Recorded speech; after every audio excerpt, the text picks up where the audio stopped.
एक तरफ जहां इजराइल फिलिस्तीन को एक राष्ट्र के रूप में नहीं मानता, तो वहीं दूसरी ओर ईरान और रूस समेत दुनिया के कई देश इजराइल और फिलिस्तीन के बीच टू स्टेट थ्योरी को मानते हुए फिलिस्तीन को एक राष्ट्र के तौर पर मान्यता देते हैं।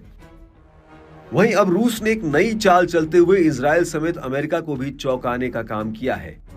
दरअसल ब्रिक्स देशों का कुनबा लगातार बढ़ रहा है। पिछले साल ईरान को इसमें आमंत्रित कर इस साल जनवरी में उसे आधिकारिक रूप से ब्रिक्स का सदस्य घोषित कर दिया गया। और अब पुतिन ने फिलिस्तीन को ब्रिक्स में आमंत्रित कर अमेरिका के वर्चस्व को चुनौती देने का काम किया है। आपको बता दें कि ब्रिक्स को पश्चिमी इकोनॉमिक और पॉलिटिकल वर्चस्व के विकल्प के रूप में देखा जाता है और रूसी राष्ट्रपति व्लादिमीर पुतिन ने फिलिस्तीन को ब्रिक्स में शामिल होने का आमंत्रण देकर अमेरिका को एक और गहरी चोट दे दी है। अपने इस फैसले से पुतिन ने एक साथ कई चीजें साधने का प्रयास किया है। पहला तो वो एक और देश को अपना समर्थक बना लेगा और दूसरी बात कि वो फिलिस्तीनियों का समर्थक भी बन गया है। रूस के इस फैसले ने अमेरिका की परेशानी को बढ़ा दिया है, क्योंकि इजराइल फिलिस्तीनियों पर जो अत्याचार कर रहा है उसमें अमेरिका का हाथ माना जा रहा है, क्योंकि अमेरिका हर तरह से बराबर इजराइल की मदद कर रहा है। इस पूरे मामले में फिलिस्तीनी राजदूत ने कहा कि अक्टूबर में रूस में होने वाले ब्रिक्स ऑर्गेनाइजेशन के अगले समिट के बाद फिलिस्तीन इसमें शामिल होने के लिए आवेदन करेगा।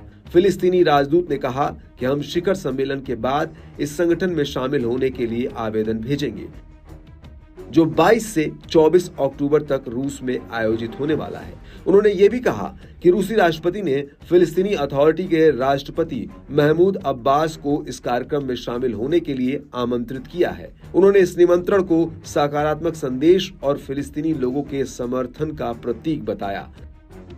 राजदूत ने कहा कि पुतिन ने वादा किया कि शिखर सम्मेलन में फिलिस्तीन के मुद्दे पर एक पूरा सत्र समर्पित किया जाएगा। उन्होंने कहा कि हमें इस शिखर सम्मेलन से काफी सकारात्मक उम्मीदें हैं।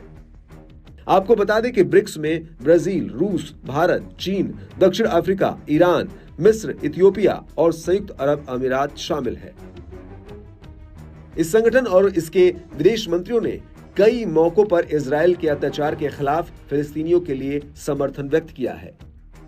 अब माना जा रहा है कि इस संगठन में फिलिस्तीन के शामिल होने से फिलिस्तीनियों के साथ ही उन सदस्य देशों के आर्थिक सहयोग को बढ़ावा देने में मदद होगी, जिनकी मदद में बीते सालों में अमेरिका ने काफी कटौती की है। दूसरा, फिलिस्तीन के ब्रिक्स में शामिल होने से फिलिस्तीन को ज्यादा बड़े पैमाने पर राजनीतिक समर्थन भी मिल जाएगा। रूस और अमेरिका एक दूसरे से ताकतवर बनने की होड़ में लगे हुए हैं।